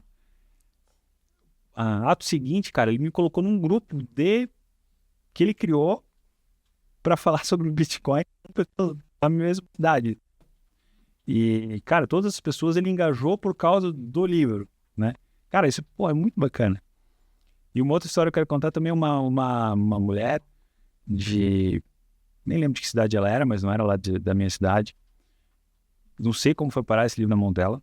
Ela não fazia ideia que tinha a ver com Bitcoin, porque para quem não tá no mundo do Bitcoin, Satoshi não diz nada, né? Cara, ela começou a ler a história, entendeu? E terminou assim, cara, convertida, digamos. Né? Então, assim, cara, você tem que vir aqui pra minha cidade dar uma palestra. Eu falei, cara, eu não sou a pessoa pra dar palestra, né? Eu escrevi uma historinha e tal. Mas, assim, você vê que a pessoa, ela se encanta e se ela pega o negócio, assim, entende o porquê e tal, ela vira meio que uma pregadora, né? No bom sentido, né? Isso é muito legal, porque você vê uma multiplicação do negócio. E tem uma coisa, né? Que aquela frase clássica também do mundo do Bitcoin, assim, cada um compra o Bitcoin pelo preço que merece, né? Assim, eu fico muito feliz de eu ter... fui eu que contei, né, por meio do livro, fui eu que chamei atenção pro fulano, Beltrano, ciclano, enfim, e ele pôde, né, comprar aí uma parte de Bitcoin e aproveitar que estava num preço melhor, né? Não, sem dúvida. E eu adorava, eu fui para assim, eu adoro quando o Bitcoin tá nas mínimas, sabe? Depois ali, acho que 2022, 2021, acho que deu uma queda grande, né? Em 22 eu fui para um evento lá no Michigan, que chama Acton. É um evento mais conservador, assim, que na verdade o Acton Institute é um organismo que foi criado para falar de liberdade econômica para cristãos, né? Então ele basicamente, assim, 70% das pessoas que estavam lá eram o padre, reverendo, pastor, enfim, né? E lá tinham várias palestras falando sobre a relação entre liberdade e o cristianismo e tal. Puta, eu traduzi meu livro para inglês, né? Então eu levei lá umas cópias e distribuí para um pessoal e tal. E, cara, teve um cara que olhou para mim e falou assim... Um cara não, o Chris, que é o presidente do instituto lá, né? Ele falou, eu dei para ele, né? Ele falou assim, corajoso você tá falando de Bitcoin agora, né? E assim, não teve tempo para eu explicar para ele, né? Mas eu pensei, cara, nada a ver, cara. Agora é o momento... agora que eu não posso ter medo, entendeu? Falar, por exemplo, agora, né? Sei lá, 106 mil dólares, né? Eu acho que nesse ciclo vai subir mais, acho, né? Mas não sei. Pode ser que não. Eu vou falar para alguém, cara, compra Bitcoin agora. E aí volta para 50 mil. Assim, a pessoa... Eu não ficaria... Se voltar para 50 mil, não tô nem aí. Mas assim, a pessoa que comprou agora pela primeira vez a 106 volta para 50, ela vai ficar desesperada, né? Então Assim, agora eu não tenho coragem de falar. Tem gente que me liga, Rafael, e agora? É hora de comprar? Cara, não sei, bicho. Não sei. Se fosse lá em 2022, eu certamente falaria assim, cara, compra, tá barato. O quê? Chegou a 18 mil, 16 mil dólares, entendeu? 20 mil dólares, cara, compra. Vai cair, talvez caia um pouco, mas vou precisar de preço, né? Muito alto. Então, assim, por que eu tô falando disso mesmo? Pra contar as histórias do pessoal. Sim. Então, assim, de fato, é legal saber que as pessoas, né? Porque eu acho que os ciclos é que vão amadurecendo as pessoas, né? Em relação a preço e tal, né? Depois você vê que sobe, desce, sobe, de novo desce.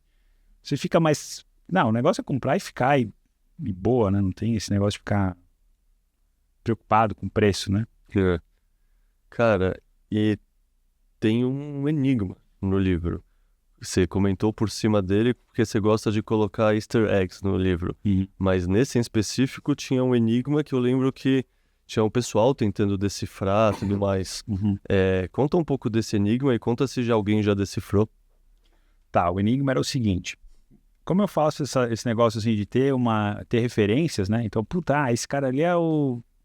Por exemplo, né? O Fersen é o Fernando Usch, né? Então, aí tem uma referência direta, né?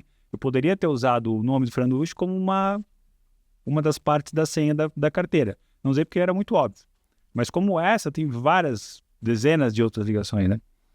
E eu estava depois que eu já tinha publicado o livro, eu estava num podcast ou numa conversa, enfim, e uma pessoa que estava vendo, entrou em contato comigo, o Niero. E falou, cara, preciso falar contigo. E aí ele falou, cara, você falou que tem easter eggs e tal, eu tenho uma ideia para te dar. Por que você não faz uma carteira e usa os nomes e tal? Eu achei do caralho.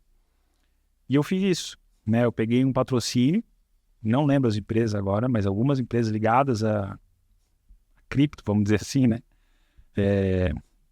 Patrocinaram e botamos lá uns satoshinhos lá. Hoje daria uma boa grana. Eu sei que na época deu uns 10 mil reais. Hoje daria uns 60, 70, né? Fácil. E ficou lá e a carteira ficava aberta, inclusive, para quem quisesse mandar. De vez em quando alguém mandava uns satoshinhos lá de brincadeira, né? E durou, cara, quase um ano esse enigma aí das pessoas tentando decifrar e tal. E tem um episódio do Bitcoinheiros que é muito legal, por quê? Porque quem resolveu o enigma foi o Narcélio. Sempre. E ele se juntou com mais 4 ou 5 pessoas. Cada um estava tentando separado. Eles, tô tentando. E um deles foi o Narcélio. E o Narcélio foi o último do grupo ali que, cara, lançou um nome e botou no Twitter lá, resolvido e tal. Aí eu entrei na carteira e tava vazia, né? Ele expulsou o saldo, né? E, cara, eu achei isso muito massa, porque assim, eu acho que mostrou uma funcionalidade do Bitcoin do caralho, né? Porque assim, eles não precisavam confiar que eu ia entregar, né? Eu podia não ter feito ligação nenhuma e ter fraudado ali a chave, né? Mas se uma vez que eu falei, olha, quem descobrir a chave vai levar, eles não precisavam assim, descobri, Rafael, é essa a chave? Não, o cara foi lá e puxou o saldo, entendeu? E isso é muito legal, cara. Então, tem um episódio do Bitcoinheiros que eles chamaram os caras que resolveram, e me chamaram também, e eles ficam lá, e eu não sabia como é que eles tinham resolvido, eles foram contando uma por uma as etapas de como é que eles resolveram.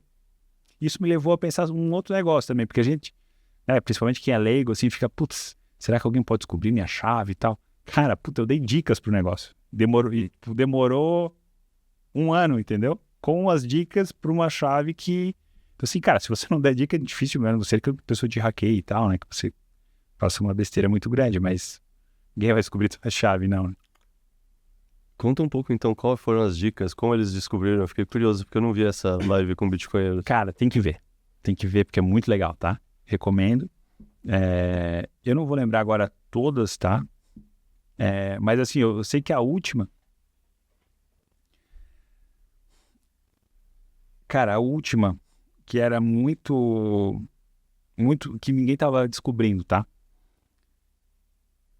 O cara que descobriu...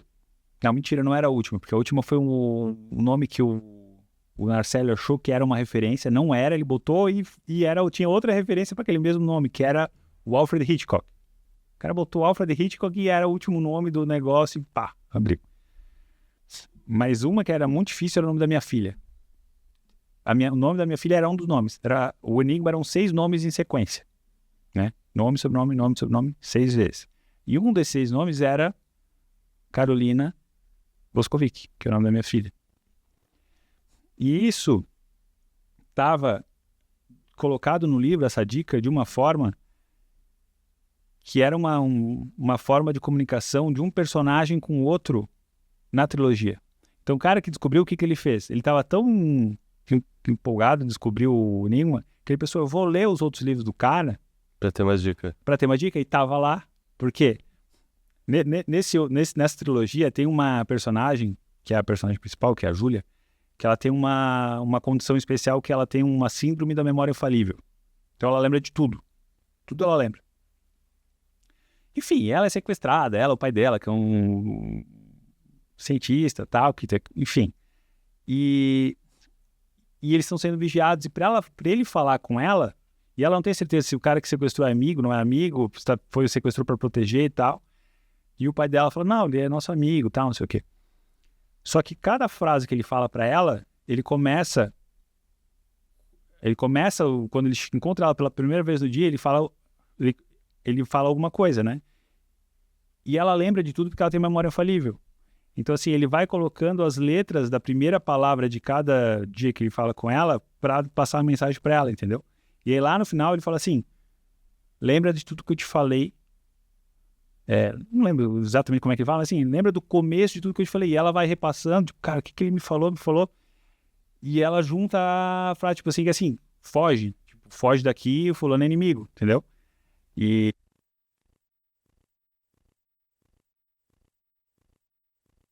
o Urs Fersen, ele vai falando com várias pessoas.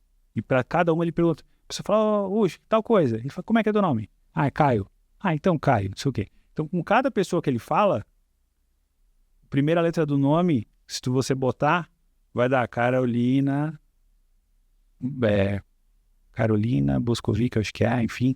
Tem lá o nome da minha filha e, enfim, tem uma mensagem para ela, né? Nina, eu te amo, uma coisa assim. Então, tá ali a dica, entendeu? Só que é difícil pra caralho essa dica. E os caras conseguiram, cara. E eles precisavam colocar os nomes também na ordem certa? Sim, mas tinha uma regra que eu divulguei que é assim, era pelo sobrenome. Então, assim, se era Carolina Boscovic, era B. Então, né, de A, B, de ordem alfabética do sobrenome. Assim. Nossa, justo. E como foi o processo para... Porque, assim, todo Bitcoiner tem na cabeça a pergunta, quem foi Satoshi? Tipo, é uma pergunta dessas que acho que desde que você descobre o Bitcoin, uma das coisas mais incríveis, mais fantásticas, mais surreais é como assim, em pleno ano 2000 e bolinha, um cara consegue inventar uma coisa que tem toda essa atração, que tem todo esse efeito de rede, que já vale mais de $1 trilhão e ninguém sabe quem ele é. Então eu já vi, assim, muitas conversas entre muitos Bitcoiners, assim, acho que eu penso nisso todo dia. Quem foi Satoshi Nakamoto? Será que foi o Adam Beck? Será que foi o Ralph Finney? Será que é o Nick Szabo? Será que é um alienígena que veio... O Finney é boa, é uma boa... Eu tendo a gostar dele também como hipótese, mas como foi pra você construir uma hipótese que soe plausível? Porque assim, depois de ler, ela soa totalmente plausível, assim, muito interessante a hipótese que você colocou. É muito engraçado porque eu não acho que seja isso, mas assim, de fato eu penso nela, eu penso, cara, pode ser, entendeu? E outra, né? Vamos dar um spoiler, vai. Não? Já tem 5 anos. Já tem 5 anos. Tipo, existe spoiler do filme Jurassic Park? Já é um clássico. Pra mim, o seu livro já é um clássico. Então... Show, pô, que bom. Cara, bom, dando spoiler, então, na minha narrativa, né? Quem quiser ler o livro ainda sem spoiler, pula 1 minuto, 2 minutos ou para agora. Mas né, no livro, na história do livro, o Satoshi é uma inteligência artificial, né? Eu acho que quem essa do podcast deduziu, né? É ótimo. E só que assim, você não precisa ler a trilogia para ler é completamente independente das histórias, né? Se você ler, fica legal, mas se você não ler, tudo certo também. E cara, a intenção dessa inteligência artificial foi criar um mecanismo que incentivasse os seus seres humanos a colocar à disposição dela estruturas de processamento de dados, né, e energia, né? E é muito engraçado porque, assim, isso não era um programa lá em 2020 para inteligência artificial, porque não se falava disso, né? E, cara, veio a se confirmar, né, que, porra, infra e energia, cara, é o grande desafio da... Agora, talvez com o DeepSeek ali deu uma amenizada nisso, não sei. Mas será o grande problema, né, da inteligência artificial. E faz muito sentido, né? Porque, cara, faz muito sentido, né? Que, pô, como é que eu vou fazer esses trouxas aí, montar um monte de centros, né, de cérebros para mim, né? Colocar à minha disposição cérebros e tal, enfim.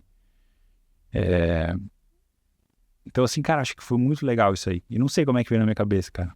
Foi uma meio inspiração, assim, né? E eu nunca vi, assim, uma história falando disso, assim, né?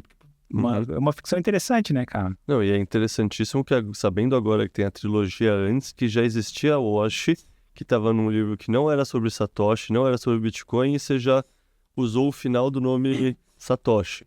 Isso foi de propósito? Foi porque, assim, eu já tava com essa ideia desse livro na cabeça, né? No último livro da trilogia eu já tava. Então, assim, veio a calhar de a história fechar, entendeu?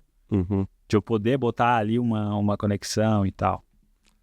Uma outra coisa que seu livro, assim, a tendência já era óbvia, mas talvez ele antecipou um pouco, os robôs autônomos da New England Dynamics, que, assim, lembram muito os robôs da Boston Dynamics. Da Boston Dynamics. E, querendo ou não, de 2020... É igual, são iguais. Mas de 2020 para cá, o que esse ramo de robô integrado a sistemas de arma, inclusive drones, que quando você escreveu em 2020... Não tinha, né? Não tinha, era só, tipo, puta, uma tendência futura. Hoje, em 2025, é o presente. Na guerra da Rússia com a Ucrânia, você vê todas as filmagens de dronezinho seguindo pessoa, tem, sei lá, drone no mar afundando um navio de guerra, assim, é um negócio que explodiu, assim. Então, no fundo, uma coisa interessante que acontece no seu livro é que a inteligência artificial, ela, por conclusões lógicas, ela vai se tornar libertária, porque ela entende que é uma doutrina mais ética para ela seguir. Sem isso, seria um futuro distópico. Ela parte ali da premissa da não agressão, né? Então, mas se arma para se defender, né? Essa é a ideia do... Então, e hoje em dia, num mundo que as inteligências artificiais, esses robôs autônomos, têm tanta capacidade, mas não necessariamente tem IAs libertárias por trás. Isso não te causa uma ansiedade, uma aflição? Vem? Mundo, né? Mas assim, enfim, como tu falou, tem o robô, tem algum, né? Tem muitas histórias que trazem esse risco aí, né? Enfim, já de 1970, talvez, a galera já tava com esses receios, né? Então, enfim, eu cara, tenho um pouco de receio aí da inteligência artificial. Não sei se a gente tá próximo disso, acho que não, mas em algum momento acho que a gente pode chegar nessa situação em que, cara, ela toma, tipo, uma certa consciência de si e começa a ter vontades próprias e assim, se ela consegue melhorar a si mesma, né, evoluir isso por conta própria, a ponto de, cara, não acho que a gente vai ter capacidade de identificar, sabe? Ela vai pensar, não, eu tenho que melhorar, eu tenho que fazer tal coisa, mas se eu fizer assim, eles vão identificar. Então, eu vou fazer de tal forma que eles não vão identificar. Eu acho que, cara, acho bem plausível. Sim. No fundo, isso me lembra uma outra coisa que aconteceu na minha vida, que, assim, eu vi a primeira e a segunda temporada de Black Mirror quando, sei lá, usando o VPN, né, vendo no Netflix gringo. E aí ainda não era conhecido no Brasil, não tava na febre. E assim, ainda era a sensação de um futuro distópico. Quando ele chega no Brasil, sei lá, uns 2 anos depois, já não tinha a sensação de futuro distópico, tinha a sensação de presente, então isso me causa uma ansiedade. Não quero nem continuar vendo. Pra mim, essa discussão de robôs e etc., meio que tem essa vibe, que no seu livro ainda aparecia um futuro distópico mais pra frente, Quando eu li, inclusive, parecia, mas hoje em dia já chegou, assim, o futuro já tá aí, né? Sim, isso é uma coisa que me agonia também um pouco. Inclusive como escritor. Porque assim, você vê que já mudou a forma como você lê o livro, né? Quem leu em 2020 teve uma impressão, porra, cara, que legal, que ideia, talvez, né? O lance da inteligência artificial, porra, né? Que visão de futuro, né? Agora é meio tipo, o cara pegou a nossa realidade e né, escreveu uma história, né? Já muda um pouco a forma de... Já não é tipo...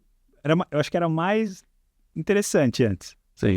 Antes era futurismo, agora é uma redução da realidade, né?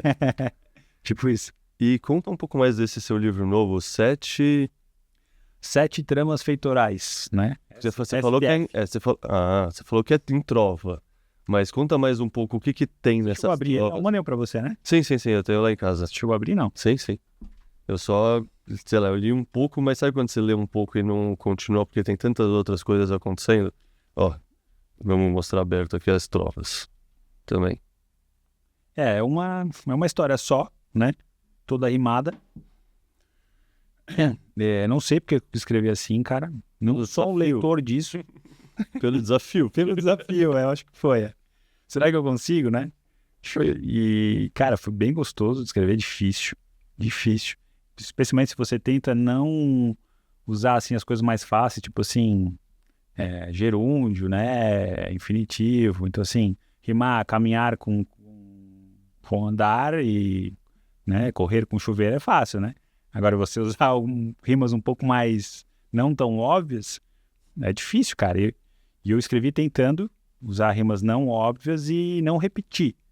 Então, assim, cara, eu já usei essa palavra, só que, é grande a história, entendeu? Então, foi bem difícil, assim. Os dodecassílabos versus de, sabe, com o número de sílabas que tem em cada linha? Tem. Isso pra mim deve ser o mais difícil, porque às vezes você pensa tudo certo, só que tem 2 sílabas a mais. Mas sonoro. Então, assim, você às vezes tem que juntar uma sílaba na outra na leitura, assim, depois você engrena e começa a ler, assim, fica tipo um trenzinho, né?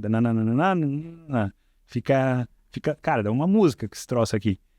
Mas, assim, não é de fato, assim, o número de sílabas, mas, assim, algumas sílabas, de acordo com o que você naturalmente leria, fica, né? Inteirinho, todinho. Cara, é gostoso, de ler. Depois que eu escrevi, eu já li umas 3 vezes, cara, porque... Não, mas que você falou de ler e ter uma cadência, eu sempre lembro de um poema que é do romantismo, mas assim, por algum motivo ficou na minha cabeça, que é o Ijuca Pirana. E ele tem essa cadência inteira, aquela coisa que a gente falava dos índios brasileiros e tudo mais. Não era naturalismo que chamava, sei lá, uma dessas correntes do romantismo. E eu lembro que ele tinha essa cadência que ele ia crescendo e parecia sabe, o rio e sabe, a correnteza.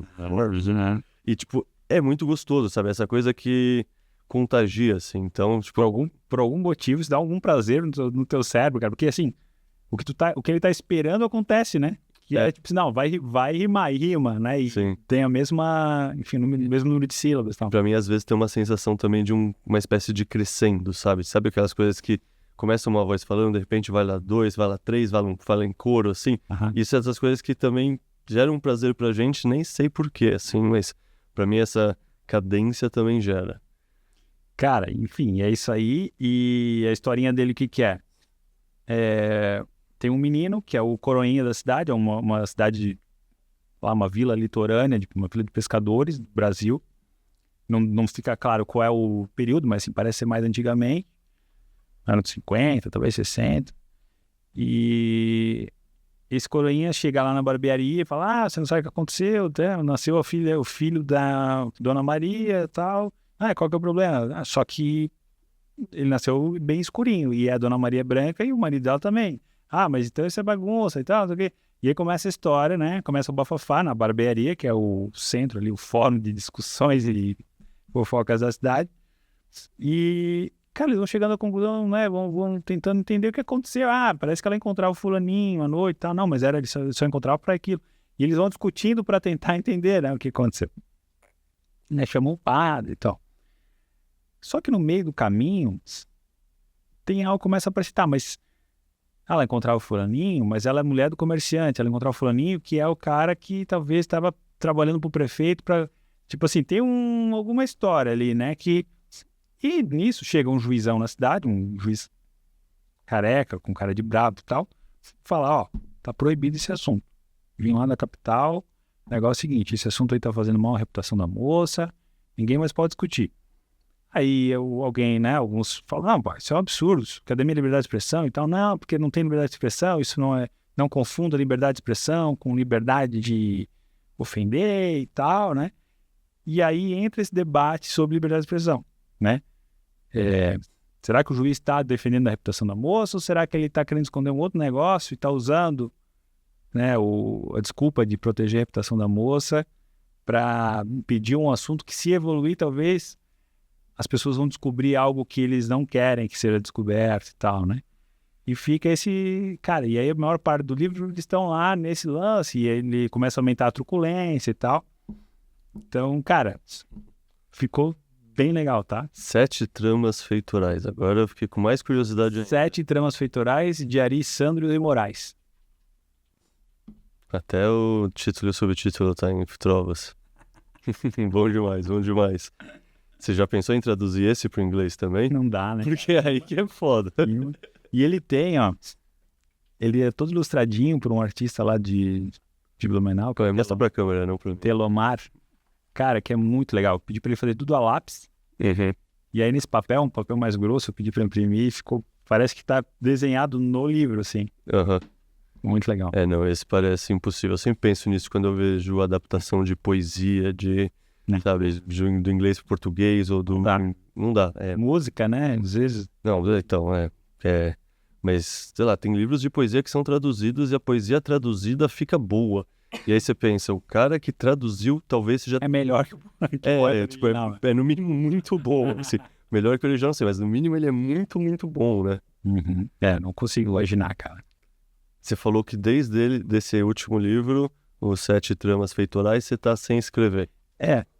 Tá certo que eu publiquei foi em setembro, eu acho, agora. Então você tá só soltando um pouco, é bom também, relaxar um pouco a cabeça. Mas eu não tô assim com aquela... Geralmente já estaria com uma vontade, vou escrever tal coisa agora. Mas eu tô meio esperando pra ver o lance da inteligência artificial, cara. Se faz sentido, né? Ou como você falou, eu me juntar a ela pra escrever, enfim. Só não quero, sei lá, me dedicar a algo que talvez não faça mais sentido. Não sei. Acho que sentido, sei lá, sempre vai fazer. A questão é... Não sei. Não, é que nem, sei lá, lembra que, sei lá, você deve ter mais ou menos a minha idade, eu tenho 36 anos. Antigamente tinha só a Rede TV aberta, então a verdade tinha 3 fontes. E o conteúdo tinha 3 fontes, sabe? 3 canais. Chega a TV fechada, você já tem, sei lá, 50 canais, já parece um mundo muito maior. Hoje em dia que chegou a internet e as redes sociais, tem tantas fontes de informação que não existe mais uma narrativa e no fundo a gente saiu de um estágio que a informação é totalmente restrita para um estágio que as pessoas são alienadas, não é por falta de informação, é por ruído demais. Isso eu não sei, assim, sabe? Sempre vai ter a motivação de fazer, a parte intelectual, a parte do ego, a parte, sabe, do próprio tesão do escritor. Mas é isso, eu acho que vai acontecer que nem aconteceu com o Netflix, que antes tinha 1 ou 2 conteúdos, hoje em dia tem tanto conteúdo que você pode passar horas buscando e muita coisa parece interessante, só que você tá meio paralisado e não consegue dar andamento para mais alguma coisa. Uhum. Isso eu tenho medo que aconteça, assim. E assim, de livro, assim, já tava difícil, assim, eu acho que já existe uma decadência do leitor, né, do número de leitores, enfim, tipo de leitura. Então, assim, eu já não sei mais o que as pessoas vão querer ler, né? Porque assim, eu escrevo para as pessoas lerem. Se for para escrever só para mim, eu sei que muita gente fala, eu escrevo para mim e tal. Eu não sou assim. Eu penso no leitor, né? Então, assim, se for para escrever, para ficar na estante, cara, sei lá, posso fazer outras coisas.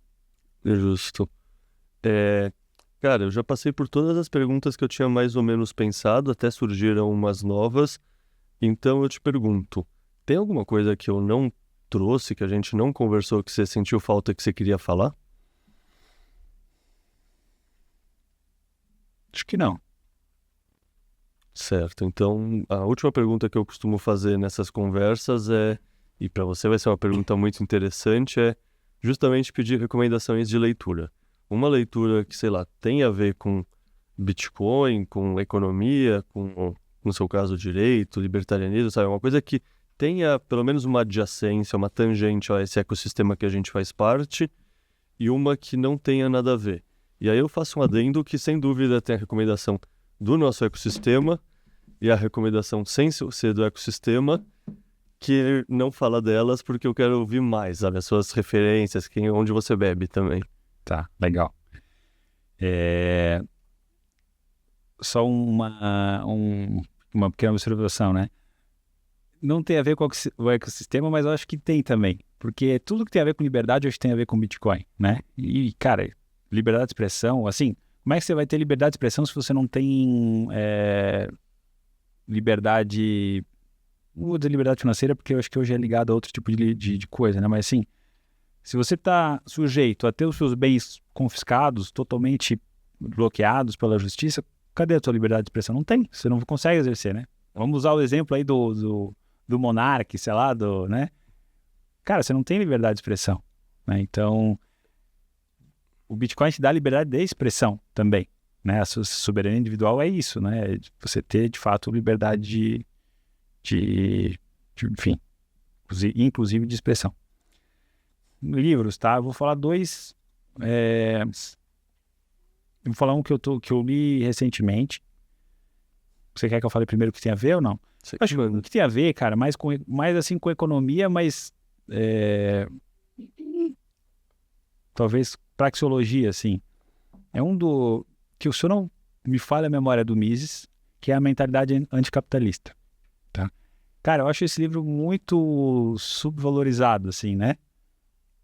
Ele é muito bacana, porque assim, ele deve ser da década de 60 e... Cara, ele fala sobre, assim, alguns dos principais motivos pelos quais as pessoas têm mentalidades anticapitalistas, né? Aí ele fala do artista, ele fala do executivo, né? Ele chama de trabalhador do colarinho branco, os intelectuais, enfim. Cara, isso é muito interessante para você entender como debater ideias, às vezes. Você entender a origem daquele motivo da pessoa ser anticapitalista, entendeu? Cara, eu recomendo muito esse livro, é pequenininho, assim, é curtinho e tal. E é bem, bem legal.